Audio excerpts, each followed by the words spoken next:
Joshua 5. Now it happened, when all the kings of the Amorites who were beyond the Jordan to the west, and all the kings of the Canaanites who were by the sea, heard how Yahweh had dried up the waters of the Jordan River before the sons of Israel until they had crossed, that their hearts melted, and there was no spirit in them any longer because of the sons of Israel. At that time Yahweh said to Joshua, Make for yourself flint knives, and circumcise again the sons of Israel the second time. So Joshua made himself flint knives, and circumcised the sons of Israel at Gibeath Haraloth. Now this is the reason why Joshua circumcised them. All the people who came out of Egypt who were males, all the men of war, died in the wilderness along the way when they came out of Egypt. For all the people who came out were circumcised, but all the people who were born in the wilderness along the way as they came out of Egypt had not been circumcised. For the sons of Israel had walked 40 years in the wilderness, until all the nation, that is, the men of war who came out of Egypt, were completely destroyed, because they did not listen to the voice of Yahweh, to whom Yahweh had sworn that he would not let them see the land which Yahweh had sworn to their fathers to give us, a land flowing with milk and honey. And their sons whom he raised up in their place, Joshua circumcised, for they were uncircumcised because they had not circumcised them along the way. Now it happened that when they had completed circumcising all the nation, they remained in their places in the camp until they were healed. Then Yahweh said to Joshua, Today I have rolled away the approach of Egypt from you. So the name of that place is called Gilgal to this day. Then the sons of Israel camped at Gilgal and celebrated the Passover on the evening of the 14th day of the month on the desert plains of Jericho. And on the day after the Passover, on that very day, they ate some of the yield of the land, unleavened cakes and roasted grain.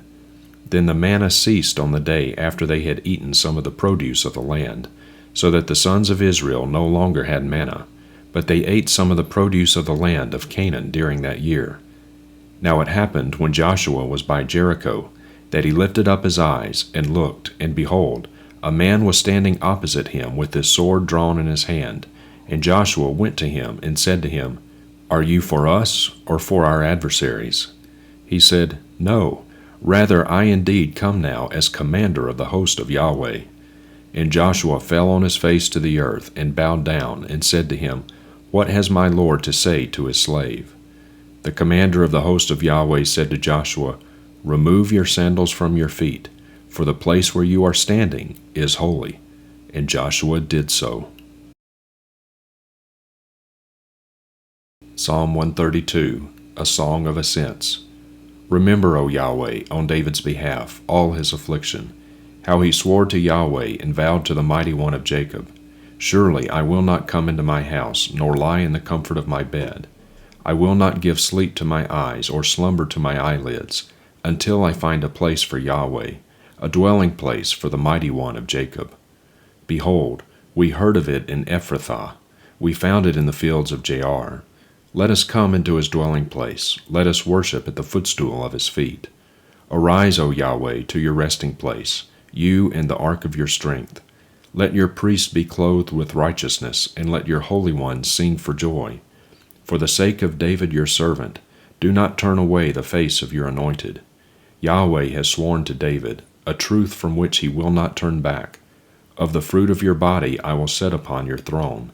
If your sons keep my covenant and my testimony which I will teach them, their sons also shall sit upon your throne forever. For Yahweh has chosen Zion. He has desired it for his habitation. This is my resting place forever. Here I will inhabit, for I have desired it. I will abundantly bless her provision. I will satisfy her needy with bread. Her priests also I will clothe with salvation, and her holy ones will sing loudly for joy. There I will cause the horn of David to spring up. I have prepared a lamp for mine anointed. His enemies I will clothe with shame, but upon him his crown shall blossom. Psalm 133, a song of ascents, of David. Behold, how good and how pleasant it is for brothers to dwell together in unity. It is like the good oil upon the head, coming down upon the beard, Aaron's beard, coming down upon the edge of his robes. It is like the dew of Hermon, coming down upon the mountains of Zion. For there Yahweh commanded the blessing, life forever. Psalm 134, a song of ascents. Behold, bless Yahweh, all you slaves of Yahweh, who stand in the house of Yahweh by night. Lift up your hands to the sanctuary and bless Yahweh. May Yahweh bless you from Zion, who made heaven and earth. Isaiah 65. I permitted myself to be sought by those who did not ask for me. I permitted myself to be found by those who did not seek me. I said, Here am I, to a nation which did not call on my name.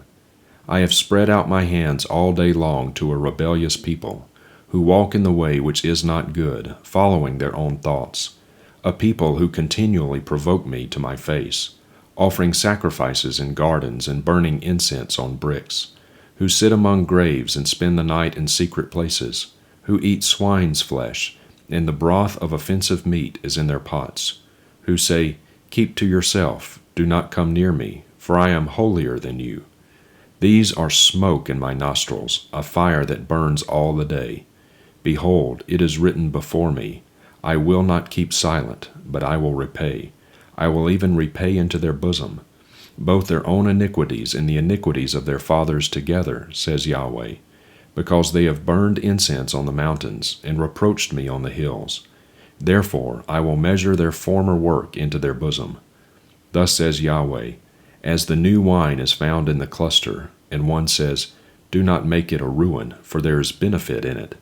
So I will act on behalf of my slaves, in order not to make all of them a ruin. I will bring forth a seed from Jacob, and a possessor of my mountains from Judah. Even my chosen ones shall possess it, and my slaves will dwell there. Sharon will be a pasture land for flocks, and the valley of Achor a resting place for herds, for my people who seek me.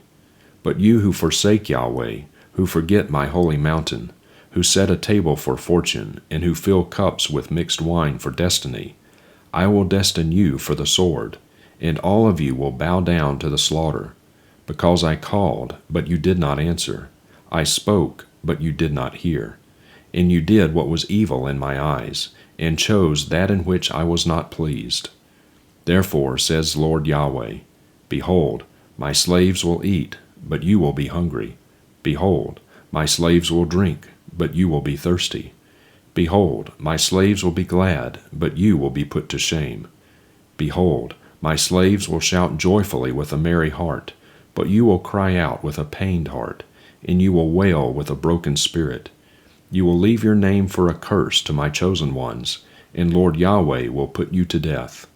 But my slaves will be called by another name, because he who is blessed in the earth will be blessed by the God of truth, and he who swears in the earth will swear by the God of truth. Because the former distresses are forgotten, and because they are hidden from my sight. For behold, I am creating a new heavens and a new earth, and the former things will not be remembered or come upon the heart. But be joyful and rejoice forever in what I create. For behold, I create Jerusalem for rejoicing, and her people for joy. I will also rejoice in Jerusalem and be joyful in my people.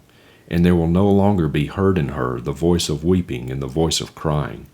No longer will there be in it an infant who lives but a few days, or an old man who does not fulfill his days. For the youth will die at the age of 100, and the one who does not reach the age of 100 will be thought accursed. They will build houses and inhabit them. They will also plant vineyards and eat their fruit. They will not build and another inhabit. They will not plant and another eat.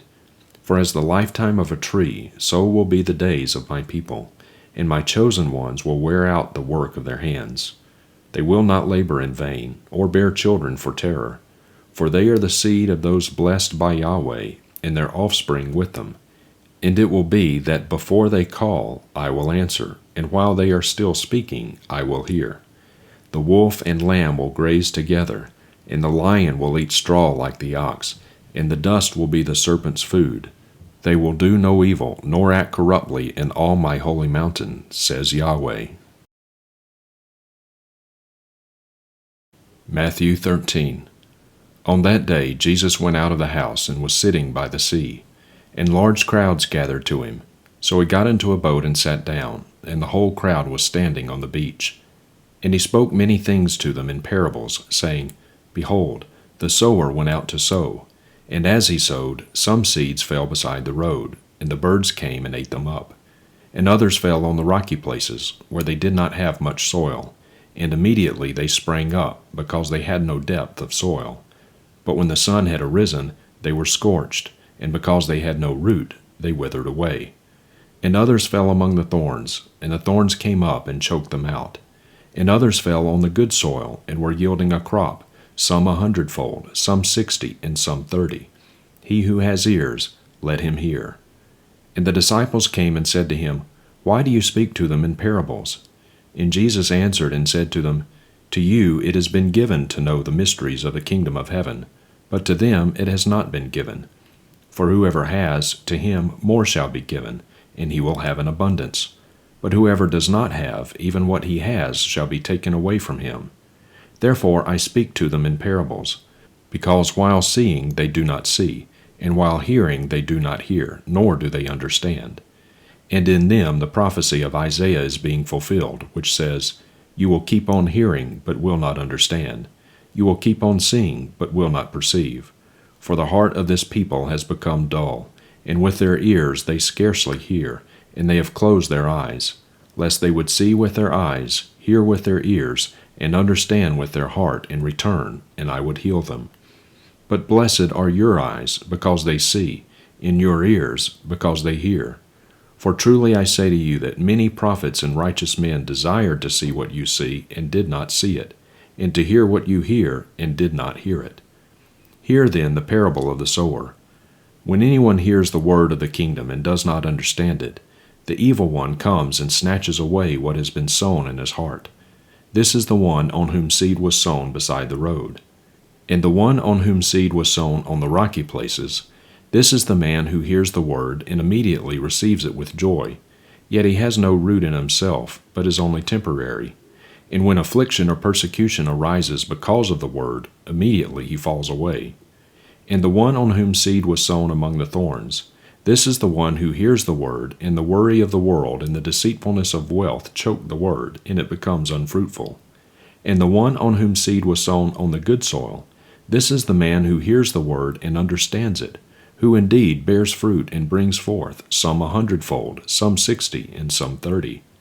He presented another parable to them, saying, The kingdom of heaven may be compared to a man who sowed good seed in his field. But while his men were sleeping, his enemy came and sowed tares among the wheat, and went away. But when the wheat sprouted and bore grain, then the tares became evident also. The slaves of the landowner came and said to him, Sir, did you not sow good seed in your field? How then does it have tares? And he said to them, An enemy has done this. The slave said to him, Do you want us then to go and gather them up? But he said, No. For while you are gathering up the tares, you may uproot the wheat with them. Allow both to grow together until the harvest.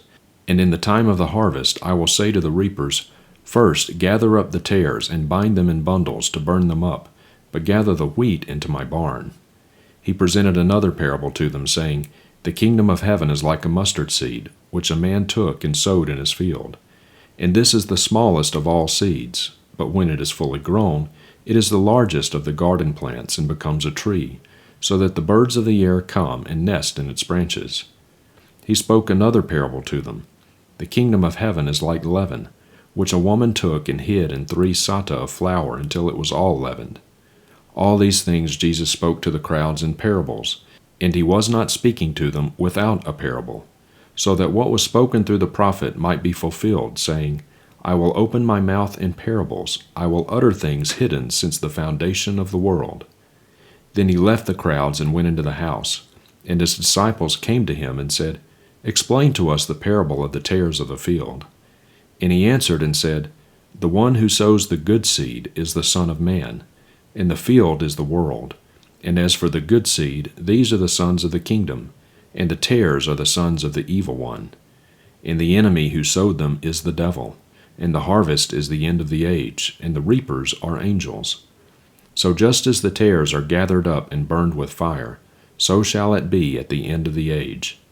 The Son of Man will send forth his angels, and they will gather out of his kingdom all stumbling blocks, and those who commit lawlessness, and will throw them into the fiery furnace. In that place there will be weeping and gnashing of teeth. Then the righteous will shine forth as the sun in the kingdom of their Father.